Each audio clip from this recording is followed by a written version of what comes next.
तो आज का हमारा टॉपिक है सेक्स डिटर्मिनेशन, यानी कि पता कैसे चले कि लड़का होता है या लड़की होती है, वो कैसे होती है। ठीक है, तो उसके बारे में हम अच्छे से यहाँ पे डिटेल में आज बात करेंगे कि मतलब लड़का होना किस तरीके से पॉसिबल होता है और लड़की होना किस तरीके से पॉसिबल होता है और क्या क्या चांसेस बनते हैं। ठीक है, सबसे पहले इसके लिए हमें जानना पड़ेगा क्रोमोसोम्स के बारे में। ठीक है, हमारे शरीर में 23 पेयर्स ऑफ क्रोमोसोम्स होते हैं, यानी कि 46, 23 जोड़े मतलब 46, हर एक में, हर एक पेयर में 2 होते हैं ना, सीधी सी बात है।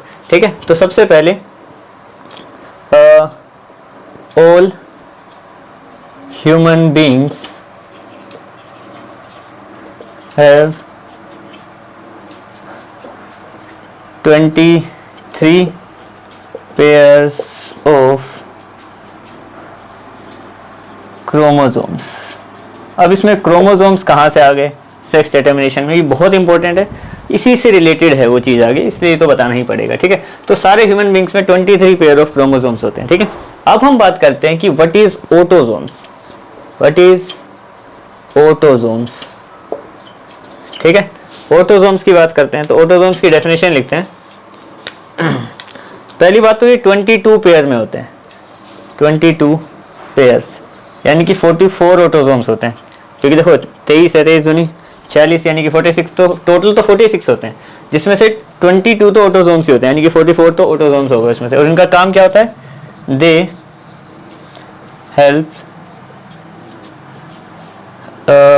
Helps in nourishment of baby, यानी कि अगर प्रेगनेंसी के दौरान कोई भी बेबी इस टाइम बेली में है, प्लेसेंटा जो टिश्यूज होते हैं या फिर यूट्रस में है, वो उनको हेल्प करता है ग्रोथ में उस समय के दौरान। ठीक है, तो ये तो हो गए ऑटोसोम्स। अब बात करते हैं ऑटोसोम्स के बाद व्हाट आर सेक्स क्रोमोसोम्स। ठीक है, ये थोड़ा डिसाइडेड होता है इन सब चीज़ों के बारे में। ठीक है, तो सेक्स क्रोमोसोम्स की बात करें अगर, क्रोमोसोम्स, अब देखो कितने बचे, 23 टोटल हैं। ठीक है, उसमें से अगर 22 तो यही हो गए, तो सेक्स क्रोमोसोम बचे सिर्फ एक पेयर, 1 पेयर, यानी कि 2। ठीक है, ये करते हैं डिसाइड जेंडर ऑफ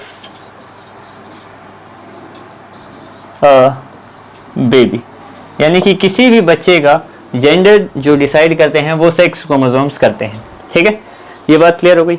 अब किस तरीके से करते हैं वो भी समझेंगे, फिर बस ये इतना सही टॉपिक है तुम्हारा और ये कंप्लीट हो जाएगा यहाँ पे। ठीक है, देखो सेक्स क्रोमोसोम की बात करें अगर, एक ही पेयर है, बाकी सब तो नरिशमेंट में है। ठीक है, एक पेयर है, ये मान लेते हैं कि ये है हमारे पास एक मैन और ये मान लेते हैं ये है वुमेन, यहाँ पे ए आएगा। तो मैन और वुमेन है। ठीक है, इनके पास एक एक पेयर है दोनों के पास। अब मेंस के पास जो होते हैं उनमें होता है एक वाई क्रोमोसोम और एक एक्स क्रोमोसोम।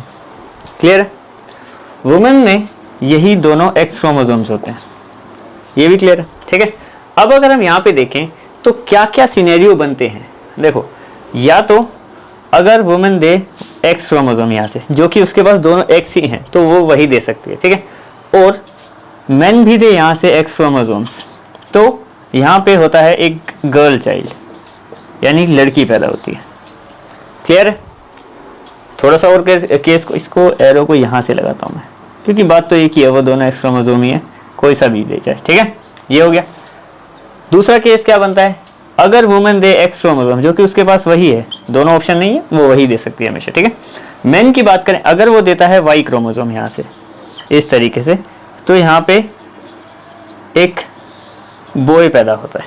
ठीक है, सिंपल सी फिलोसफी, ज़्यादा कुछ इतना कॉम्प्लिकेटेड नहीं है, सिर्फ 4 हैं जिसमें से वुमेन के पास 2 हैं, वो भी सेम है, वो हर बार एक्स क्रोमोसोम देगी, और जो मैन है उसके पास एक्स और वाई है, वो हर बार या तो एक्स दे सकता है या तो वाई दे सकता है। यानी कि इससे हमें एक और बात पता चलती है कि जो जेंडर रोल होता है डिसाइड करने वाला, वो सिर्फ मैन करता है। ठीक है, वुमेन के पास ये चॉइस नहीं है कि देखो यहाँ पे अगर मान लो ये दोनों सेम ही हैं तो चॉइस नहीं है, जो अगर मतलब बेबी बॉय हुआ या बेबी गर्ल हुई, कोई भी हुआ, ठीक है, तो उनको जो डिसीजन मेकिंग है वो सिर्फ मेंस के क्रोमोसोम ही करेंगे। इसमें विमेन का कोई रोल नहीं होता कि भाई विमेन ने लड़की पैदा कर दी या लड़का पैदा कर दिया, उसमें उनका कोई रोल नहीं है। वो सारा का सारा दोष कहें, रोल कहें, वो सब मेंस का ही होता है। ठीक है, यहाँ पे ये नोट में लिख देते हैं, नोट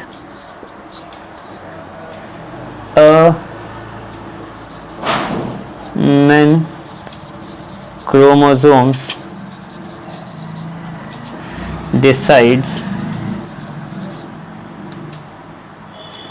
the gender of